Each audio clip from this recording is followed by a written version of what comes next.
Hey guys, welcome back to my YouTube channel. तो आज हम अपोथ सीरीज को फिर से कंटिन्यू करने जा रहे हैं। अगर आपने प्रीवियस चैप्टर्स की एक्सप्लेनेशन नहीं देखी है तो आप देख सकते हो, प्लेलिस्ट में अवेलेबल है एसेंशियल टू गो नाम से, और प्लेलिस्ट का लिंक डिस्क्रिप्शन में भी, तो आप डायरेक्ट वहां पे क्लिक करके देख सकते हो। जैसे कि हमने प्रीवियस चैप्टर में देखा था कि लोग सोच रहे थे कि वैल्यू सेम भी हो सकता है, क्योंकि मतलब फ्लेम इनहेरिटेंस में भी लुजंग लास्ट में था पर वो टॉप में पहुंच गया। तो ऐसा लग रहा है कि ये अच्छी अपॉर्चुनिटी को फाइंड कर लेगा और इसका स्कोर इंक्रीज हो जाएगा। तो चैप्टर नंबर 279 की स्टार्टिंग होती है। लुजंग ऐसे बैठा होता है, उसकी तरफ एक बग टाइप आ रहा होता है। लुजंग सोच रहे होते हैं छोटा सा इंसेक्ट ऐसा लग रहा है मेरे को किसी जगह पे गाइड करके लेके जा रहा है, चलो मैं इसे फॉलो करता हूँ। लुजंग आगे जा रहा होता है तो वहाँ पे एक टाइप होता है। लुजंग सोच रहा होता है कि यहाँ पे एक एंशिएंट टेंपल क्यों इस अंडरग्राउंड केव में। जैसे कि मेरे एक्सपीरियंसेस हैं, ये जो ड्रीम बैटलफील्ड है ये एक्चुअल में एक ग्रेट रेलम था रियल वर्ल्ड में। ऐसे नॉर्मल टाइम्स में ये जो ग्रेट वर्ल्ड होता है किसी को भी अलो नहीं करता अंदर आने के लिए। ये तभी ओपन होता है जब ड्रीम बैटलफील्ड स्टार्ट होती है, और जो हेवनली वे होता है वो वर्चुअल इमेज को भेज देती है मार्शल आर्टिस्ट की यहाँ पे, मतलब एक तरह से स्टिमुलेशन कैबिन जैसे ड्रैगन गॉड सीरीज में होता है। ये सिर्फ डिवाइन सी रेलम के मार्शल आर्टिस्ट को अंदर एंटर करने देता है। तो इसका क्या मतलब, ड्रीम बैटलफील्ड जब से स्टार्ट हुई थी उससे पहले यहाँ पे लिविंग क्रिएचर रहते थे। अगर ऐसी बात है तो किस तरह की लेगेसी इस एंशिएंट टेंपल के अंदर छुपी हुई है। लुजंग अंदर जा रहा होता है तो वहाँ पे एक बुद्धा टाइप बैठा होता है और उसके ऊपर। लुजंग सोच रहा था ये तो बहुत स्ट्रेंज एटमॉस्फेयर है, ये जो बुद्धा का स्टैच्यू है ये तो एक लिविंग क्रिएचर नहीं है। तो मेरे को ऐसी फीलिंग क्यों आ रही है कि मेरे को हर टाइम ऑब्जर्व कर रहा है। पर ऐसे मैंने 3 लाख पॉइंट्स यूज किए इस प्लेस में आने के लिए, तो मैं खाली हाथ नहीं जा सकता हूँ। ऐसे में मारा भी जाऊंगा तो मैं मतलब सिटी में पहुंच जाऊंगा, रिस्पैन हो जाऊंगा। वो जो बुद्धा होता है वो मुड़ता है और लुजंग की तरफ घूर रहा होता है। वेल डरावना लग रहा है कुछ ज्यादा ही। फिर वो बुरा संभव बना लेता है। लुजंग अंदर एंटर कर जाता है, गेट बंद हो जाते हैं। लुजंग आगे की तरफ जा रहा होता है, आगे 4 और बुद्धा के स्टैच्यू होते हैं। लुजंग बोलता है क्या ये आर हेड्स हैं? आर हेड्स वेल फाइटिंग बुद्धा। तो एक जो बुद्धा होता है स्टैच्यू वो हिलने लग पड़ता है। वो सभी जो बुद्धा के स्टैच्यू होते हैं वो लुजंग की तरफ अटैक करते हैं। लुजंग उन्हें डोज कर लेता है। लुजंग सोच रहा होता है इनके जो अटैक्स है वो कुछ ज्यादा खतरनाक है, पर इससे तो कोई डैमेज नहीं लगेगा मेरे को। पर ये एक साथ में मूव करते हैं और कोई भी इनकी अटैक्स में गलतियां नहीं है। मैं रास्ता फाइंड नहीं कर पा रहा हूँ इनसे बचने का। फिर लुजंग ऊपर की तरफ जंप करता है और 2 बुद्धा के स्टैच्यू को किक मारता है। बाकी 2 लुजंग की तरफ अटैक करने लगे होते हैं। लुजंग नीचे होता है, फिर वो अपने हाथों को नीचे ग्राउंड में लगाता है और अपने पैरों से उन्हें किक मारता है ऊपर की तरफ। वो चारों नीचे गिर जाते हैं। लुजंग फिर आगे की तरफ मूव करता है। लुजंग बोलता है क्या यहाँ पे 4 और एरहेड्स के स्टैच्यू इस प्लेस में, पर इनके जो फेसेस है वो डिफरेंट है प्रीवियस से। जो फर्स्ट ट्रायल था उसमें गेट कीपर एरहेड्स थे जिनके फेसेस कुछ ज्यादा सीरियस और थ्रेटनिंग लग रहे थे, पर ये जो 4 है ये हैप्पी और जनरस टाइप के लग रहे हैं, जैसे कि मतलब जॉयफुल एरहेड्स हैं, खुशी वाले। वो सोच रहा था कि हाँ मुझे पता कि अपर एलम में सिर्फ मायरेट बुद्धा वैली है जो कि बुद्धिज्म है ह्यूमन रेस का। ऐसा लग रहा है कि उन्हीं की लेगेसी है। मैंने रीड किया था एंशिएंट स्क्रिप्चर में कि टोटल 18 एरहेड्स होते हैं। मुझे ये मत बोलना कि मेरे को इन सभी 18 एरहेड्स से फाइट करना पड़ेगा इस प्लेस में। वो जो होते हैं 4 वो लुजंग की तरफ अटैक करते हैं। लुजंग अपनी स्वॉर्ड को बाहर निकाल लेता है और उन अटैक्स को डिफ्लेक्ट करा लेता है। लुजंग का जो स्लैश होता है वो आगे की तरफ जा रहा होता है। फिर हमें अंदर का सीन दिखाया देता है उस एंशिएंट टेंपल का। वहाँ पे एक बुद्धा लोटस के ऊपर बैठा होता है। वो अपने आइज को ओपन कर लेता है। वो सोच रहा होता है कि इसकी जो स्वॉर्ड टेक्निक है उससे मेरे को हर्टलेस स्वॉर्ड टेक्निक का मतलब ट्रेस फील हो रहा है, पर हमने रिस्ट्रिक्ट किया हुआ है हर्टलेस स्वॉर्ड टेक्निक को 100 ऑफ एरास से, वेल हजारों करोड़ों साल। तो ये टेक्निक क्यों अपीयर हुई 2-3 बार इसी एरा में? वेल मतलब काफी ज्यादा लंबे टाइम से टेक्निक बंद की है। वेल अगर इसी एरा की बात हो रही है तो शायद यीजियान भगवान जो था जिसने डिस्कवर की है वो भी इसी एरा का है। लुजंग इन्हें डिस्ट्रॉय कर देता है। लुजंग गिन रहा होता है there sitting arhat, raising bowl arhat, raising pagoda arhat, meditating arhat, overseas arhat, elephant riding arhat, वो ऐसे गिन रहा होता है और आगे जाता है और बोलता है अच्छा ये 17 इनर कोर्टयार्ड है टेमिंग टाइगर एरहेट का।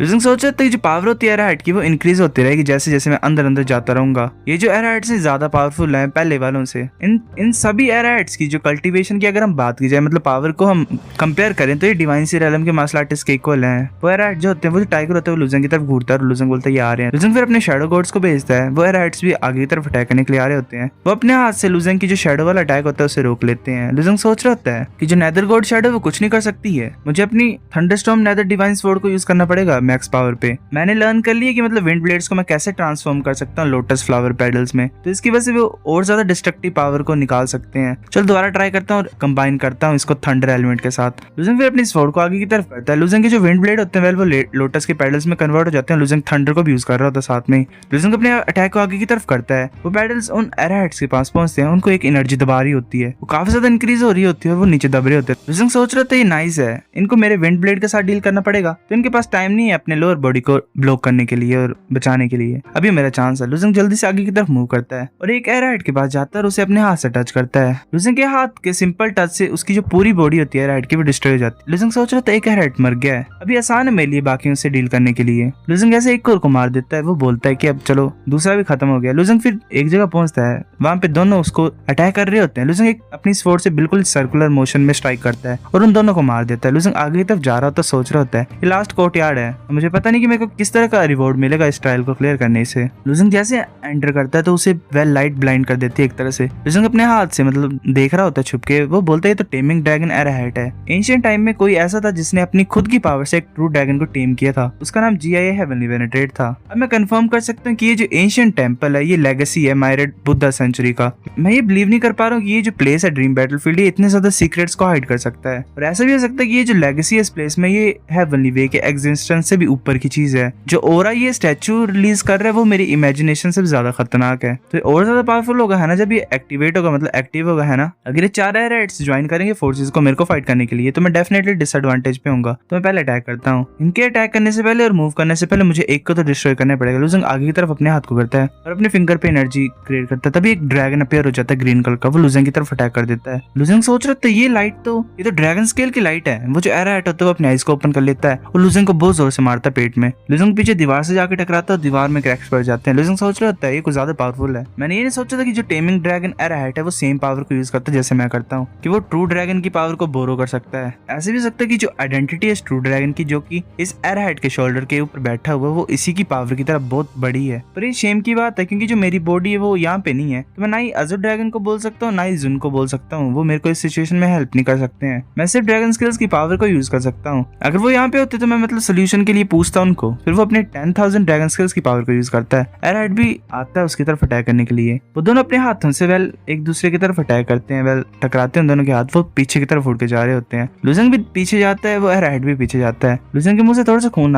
निकल आता है। लुजंग सोच रहा होता है क्या मैं सच्ची इसको मार सकता हूँ, मैंने डैमेज तो किया एराहाइट के स्टैचू को, तो ये शायद टूट जाएगा अगले अटैक में। पर वो जो एराहाइट होता है वो रिकवर कर जाता है, उसमें पहले क्रैक्स पड़े होते हैं। लुजंग हैरान होता है, बोलता है क्या इस स्टैचू के पास रिकवरिंग एबिलिटी भी है। तो बाकी के 3 एराहाइट जो होते हैं वो लुजंग की तरफ अटैक करने के लिए आ रहे होते हैं पीछे से। लुजंग सोचता है नहीं, वो तीनों अटैक कर लुजंग ने अपने स्पेस लो को यूज किया होता है। लुजंग सोच रहा होता है कि ये चारों टेमिंग ड्रैगन एराहाइट जो है कुछ ज्यादा पावरफुल है और ऊपर से इनके पास हीलिंग एबिलिटीज भी है, कि मेरे पास कोई भी रास्ता नहीं है कि मैं इस होपलेस सिचुएशन से बाहर निकल सकूं। ऐसे मैं नॉर्मल पावर को यूज नहीं कर पा रहा हूँ, एबिलिटीज को भी यूज नहीं कर पा रहा हूँ, तो ये ज्यादा अच्छा होगा अगर मैं हेवनली वे की पावर को यूज करूँ। पर मुझे ये नहीं पता कि मैं बोरो कर सकता हूँ स्टार की पावर को ड्रीम बैटलफील्ड में। चलो ट्राई करता हूँ। लुजंग फिर ऐसे अपनी पावर को यूज करता है, ऊपर एक स्टार ग्लो करता है। लुजंग बोलता है हाँ मैं इंडीड यूज कर पाऊंगा। लुजंग सोच रहा था इसका ये मतलब है कि जो मेरी स्पेकुलेशन है वो सच्ची है, ये जो प्लेस है ये एग्जिस्ट करता है असली वर्ल्ड में भी, सिर्फ हमारी इमेज यहाँ पे सेंट होती है। पर ये जो प्लेस है मतलब ये ऑलरेडी मतलब एक्चुअली में एग्जिस्ट करता ही है। अगर ऐसी बात है तो मैं अपनी स्टार बैटल बॉडी को यूज कर सकता हूँ। स्टार बैटल बॉडी को 6 सालों से कल्टीवेट कर रहा हूँ। मैं 300 स्टार्स की पावर के साथ कनेक्ट हो सकता हूँ। अभी टाइम है मैं टेस्ट करता हूँ अपनी पावर को और इन स्टार्स को। लुजंग पावर को यूज करता है और पूरा जो स्काई होता है वो ग्लो करने लग पड़ता है। 300 के 300 स्टार्स ग्लो कर रहे होते हैं।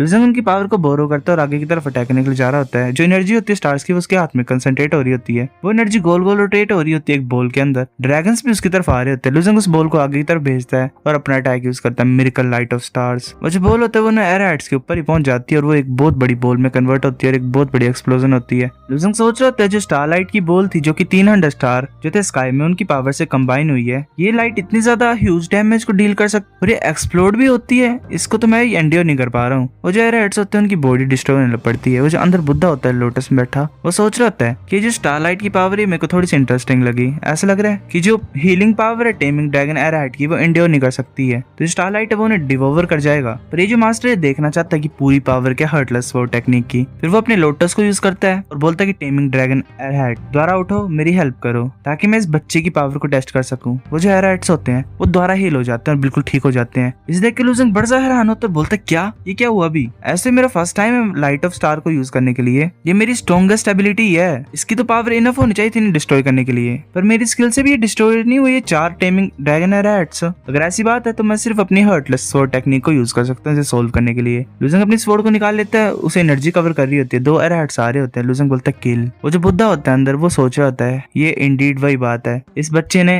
कल्टीवेट की है हर्टलेस स्वॉर्ड टेक्निक को, ऐसे पिनिकल स्टेट तक नहीं पहुंचा है, पर ये इंडीड टैलेंटेड है कि ये इस स्वॉर्ड को इस लेवल तक कल्टीवेट कर सकता है सिर्फ डिवाइन सीरियल में होकर भी। अगर ये लास्ट स्वॉर्ड इंटेंट तक पहुंच जाएगा हर्टलेस स्वॉर्ड टेक्निक के और पीक में पहुंच जाएगा इस टेक्निक के, तो उसकी जो पावर होगी वो उसे ग्रेट स्टेज पे पहुंचा देगी और सक्सेस मिलेगी इसे बहुत ज्यादा। वो अपने लोटस को ऊपर की तरफ उठाता है, उसके लोटस से एक ड्रॉप टाइप निकलती है। वो बोलता है कि मुझे बताओ जो भी इस वर्ल्ड में होता है वो फेटेड होता है, हम अपने माइंड को चेंज नहीं कर सकते हैं पास्ट में, हम ऑब्टेन नहीं कर सकते हैं अपने माइंड को प्रेजेंट में, हम फ्यूचर को नहीं देख सकते हैं। वो जो पानी की बूंद टाइप होती है वो मूव होती है, लूजेंग की शेप में आ जाती है। वो सोच रहा होता है कि मैंने अपने फेटेड लिविंग स्क्रिप्चर को यूज किया, पर मैं प्रेडिक्ट क्यों नहीं कर पा रहा हूँ कुछ भी इस बच्चे का। अब मुझे मत बोलना कि ये लूजेंग नाम का बच्चा अनफेटेड है। बोलता है अगर ऐसी बात है तो भूल जाओ। ये मास्टर देखना चाहता है कि तुम कितना ज्यादा एंड्योर कर सकते हो इस बैटल में। लूजेंग का अटैक यूज करता है माइंडलेस स्वॉर्ड स्ट्राइक। उसकी स्ट्राइक से वो चारों बुद्धा कट जाते हैं एक ही बार में, पर वो जो बुद्धा होते हैं वो फिर से मतलब डिस्ट्रक्ट कर जाते हैं, वेल ठीक हो जाते हैं। लूजेंग सोच रहा होता है ऐसे एराइट्स हील कर सकते हैं, पर इनके जो गोल्डन ओरास है वो फेड होना स्टार्ट हो गए हैं। अगर मैं इस मेथड को यूज करता रहूंगा और इन्हें डिस्ट्रॉय करता रहूंगा तो ये पूरी तरह से खत्म हो जाएंगे। इन्हें ज्यादा पावरफुल लगेगी मतलब हील करने के लिए अपने आप को, अगर मैंने टुकड़ों में कर दूंगा, पीसेस में कर दूंगा छोटे छोटे, है ना। लूजेंग अपना अटैक यूज करता है। लूजेंग नोटिस करता है उस लोटस को और अटैक करता है एराइट की तरफ और उसे पीसेस में कर देता है। वो दोबारा मतलब ठीक हो जाता है, पर उसकी जो एनर्जी होती है वो पूरी तरह से खत्म ही हो गई थी, जो उसका ग्लो होता है। लूजेंग सोच रहा था ये अभी भी नहीं मरे। मैंने सोचा कि ये और ज्यादा हील कर ही नहीं पाएंगे। लूजेंग फिर कुछ नोटिस करता है, वो पीछे की तरफ देखता है, क्योंकि जो गेट होते हैं टेंपल के जो मेन होता है अंदर, वो ओपन हो जाता है। लूजेंग सोच रहा था क्या डोर ओपन हो गया है, अंदर बुद्धा होता है। लूजेंग सोच रहा था ऐसा लग रहा है कि कोई इस रूम के अंदर बैठा हुआ और इन एराइट्स को कंट्रोल कर रहा है मेरे को इस ट्रायल को कंप्लीट करने के लिए। पर ये जो अंदर लिविंग थिंग है ये मेरे को मेरी तरफ कोई हॉस्टिलिटी नहीं दिखा रहा है कि मेरे को वो हेट करता है ऐसा कुछ। पर अगर वो कंट्रोल नहीं करता इनको तो मैं काफी ज्यादा लंबे टाइम पहले इस ट्रायल को कंप्लीट कर देता, पर ये चीज मेरे को रोक क्यों रही है ऐसे।